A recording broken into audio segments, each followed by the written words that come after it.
Assalamualaikum warahmatullahi wabarakatuh. Dalam pertemuan kuliah hari ini, yaitu mata kuliah Etika Profesi Bidang IT, kita akan membahas mengenai profesi di bidang teknologi informasi. Ada berbagai macam profesi di bidang teknologi informasi ini.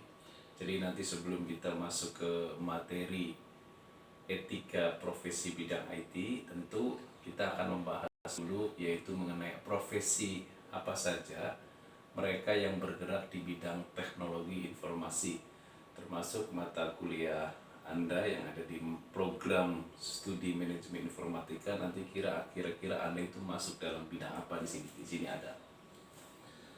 Oke. Di sini kita akan membagi. Yang pertama adalah ahli bidang perangkat lunak atau software. Ya. Di sini adalah yang pertama adalah analis sistem.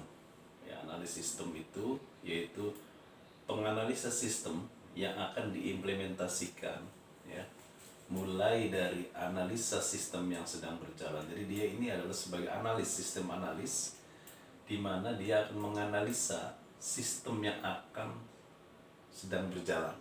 Jadi misalkan kalau dalam suatu perusahaan, misalkan kita akan membuat sebuah sistem informasi. Nah, sistem informasi itu kita akan menganalisa dulu sistem yang sedang berjalan. Mungkin kalau di semester 6 itu ketika tugas akhir Anda akan membahas ini ya, sistem yang sedang berjalan. Mengadakan pemetaan dulu, melakukan analisa dulu. Terus kemudian juga menganalisa kelebihan dan kelemahan sistem yang ada. Apa yang menjadi kelebihan dan kelemahan.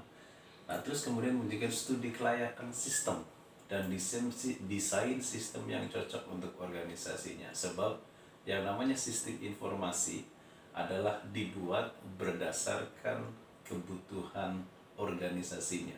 Organisasi berbeda, maka sistem berbeda. Makanya bedanya sistem operasi dengan sistem informasi itu di sini. Jadi sistem informasi itu adalah sebuah aplikasi yang dirancang khusus berdasarkan kebutuhan organisasi yang berbeda-beda, tergantung kebutuhannya. Yang kedua adalah di sini adalah programmer.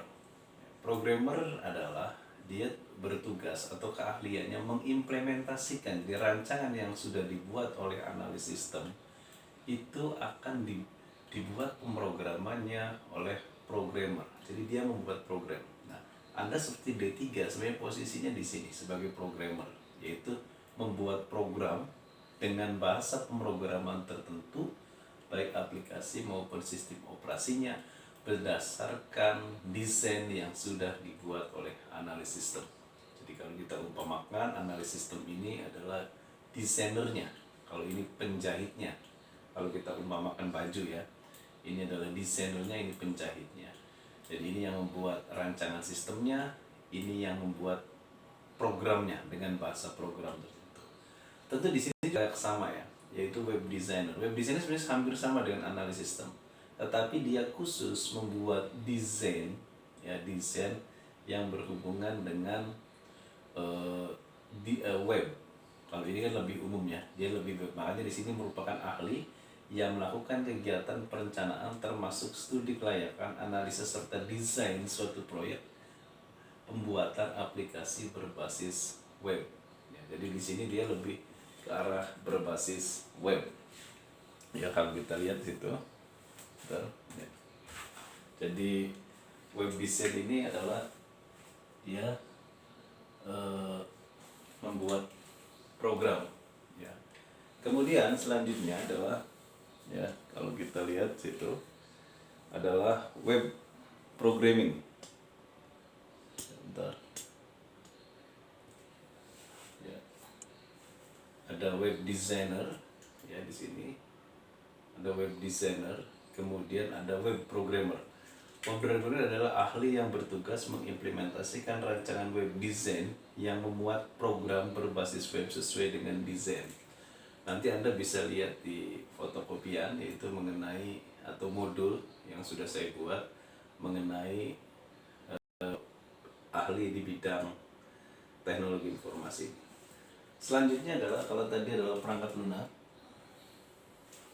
nah, ini adalah di bidang perangkat kerasnya. Ya.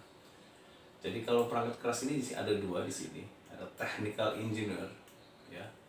Kalau tadi yang rekayasa perangkat lunak tadi itu biasanya mereka kuliahnya di sistem informasi atau manajemen informatika, ya, atau mata kuliah yang sifatnya pemrograman komputer dan sebagainya. Tapi kalau yang ini ahli bidang perangkat keras itu kuliahnya juga memang beda jurusannya dengan yang tadi. Ini lebih ke teknik komputer, ya, lebih ke teknik karena dia belajar perangkat kerasnya. Di sini ada technical engineer, yaitu ahli di bidang teknik komputer, terutama pada instalasi perangkat keras komputer, ya. Kemudian perancangan hardware, pemeliharaan, maintenance, dan perbaikan perangkat keras. Jadi dia tidak ahli dalam rekayasa perangkat lunak, tapi pada perangkat kerasnya. Nah, ada yang lebih khusus lagi, mungkin di SMK ada jurusan yang namanya sistem jaringan, ya. Mungkin kalau di Anda D3 ada mata kuliah walaupun 2 SKS, yaitu sistem jaringan komputer. Itu network engineer, ya. Mereka ahli di bidang khusus, teknis khusus mengenai jaringan komputer, dari maintenance sampai troubleshooting. Nah, ini adalah network engineer. Jadi kalau ini adalah lebih ke secara umum hardware-nya, kalau ini secara khusus yaitu ke network-nya. Oke, itu adalah bidang perangkat keras. Selanjutnya adalah operational system, operational information system, yaitu EDP atau kita singkat dengan electronic data processing operator. Di sini adalah tugasnya mengoperasikan program yang berkaitan dengan electronic data processing dalam sebuah lingkungan perusahaan yang berbasis sistem informasi. Jadi dia bertugas yang hubungannya dengan pemrosesan data-data elektronik, ya, dalam sebuah perusahaan, yang tentu perusahaan yang memiliki sistem informasi yang berbasis komputer. Nah, ini adalah namanya electronic data operator. Ya. Selanjutnya ada yang di bawahnya itu adalah dia sistem administrator, dia admin, ya, merupakan orang yang bertugas melakukan administrasi terhadap sistem, adminnya, ya. Pemeliharaan sistem, pemeliharaan ini bukan berarti kayak tadi pemeliharaan hardware, bukan, ya, yaitu sistemnya, ya. Sistem lebih ke sistemnya, dan dia memiliki kewenangan mengatur hak akses pada sistem. Siapa yang mengatur hak akses itu di sebuah organisasi yang berbasis IT itu pasti punya hak akses. Nah, dia juga orang yang menentukan siapa yang memiliki kewenangan hak akses dalam sebuah sistem, ya. Nah, selanjutnya adalah manajemen information director, atau dalam istilah zaman sekarang itu ada namanya Chief Information System. Dia adalah manajer tertingginya sistem informasi, mengatur keseluruhan baik hardware, software, dan hardware. Jadi kalau di dalam struktur dalam sebuah organisasi yang berbasis IT ada namanya manajemen informasi system director. Dia bertanggung jawab pada seluruh sistem yang ada, baik itu hardware, software, maupun brainware. Nah, bidang yang ketiga adalah bidang bisnis di bidang teknologi informasi.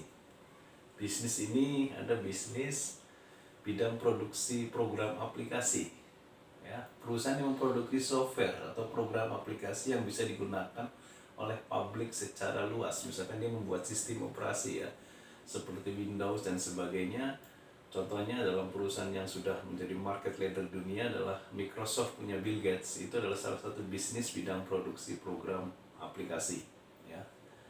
Nah, atau bisa jadi di sini ada program aplikasi seperti media sosial, ya, seperti Facebook, kemudian WA, atau program media sosial lainnya. Kemudian adalah bisnis bidang produksi hardware, perusahaan yang khusus memproduksi perangkat keras yang dijual di pasar umum seperti IBM, Hewlett Packard adalah mereka yang tidak memproduksi kalau ini mau memproduksi software, ya, kalau ini memproduksi hardware. Nah, zaman sekarang ada juga dia memproduksi dua-duanya, hardware sekaligus software, seperti Apple atau Steve Jobs. Itu dia bukan saja memproduksi hardware, tetapi juga memproduksi software. Nah, itulah gambaran sekilas mengenai beberapa bidang teknologi informasi, ya. Bidang teknologi informasi, saya ulangi lagi secara garis besar. Yang pertama adalah bidang software yang terdiri dari sistem analis, kemudian kemudian programmer, kemudian web programmer dan web designer. Kemudian bidang hardware ada dua, yaitu technical engineering dengan network engineering, sistem jaringan. Yang ketiga adalah di bidang sistem operasi seperti EDP, kemudian sistem administrator dan manajemen information system director. Dan yang terakhir adalah bisnisnya. Ini bisnisnya ya. Bisnisnya ada bisnisnya memproduksi software, bisnisnya hardware, dan bisnisnya hardware dan software. Mungkin perkuliahan kita hari ini secara ringkas begitu dulu. Nanti ini sudah ada bahannya di dalam modul mata kuliah. Nanti tugasnya saya akan menyusul, nanti saya bagikan ke masing-masing koordinator kelas. Wabillahi taufiq wal hidayah. Wassalamualaikum warahmatullahi wabarakatuh.